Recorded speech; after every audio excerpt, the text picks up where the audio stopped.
High, cooking with काजलमध्ये आपलं स्वागत आहे. आज बनवणार आहोत आपण टोमॅटो फ्राय राईस. बघू शकता त्यासाठी मी पॅनवर दोन कट करून अर्धे अर्धे भाग ते फ्राय करायला ठेवलेले आहेत.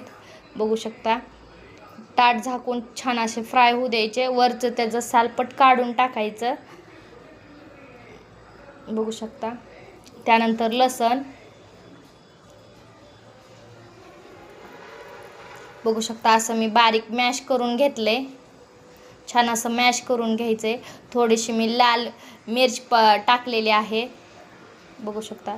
त्यानंतर मीठ, त्यानंतर लाल तिखट. तुम्ही लाल हे पण वापरू शकता, काश्मीरी लाल मिरची पावडर. बघू शकता सकाळी मॉर्निंगमध्ये मी भात केलेला होता, तो थोडासा शिल्लक होता, म्हणलं तुमच्यासोबत रेसिपी शेअर करावा. बघू शकता एक नंबर लागतोय, नक्की ट्राय करा. बघू शकता कोथिंबीर टाकून मस्त मिक्स करून घ्यायचं. छान असं मिक्स करून घेतलेलं आहे. बघू शकता. आजचा टोमॅटो फ्राय राईस कसा वाटला नक्की कमेंटमध्ये सांगा.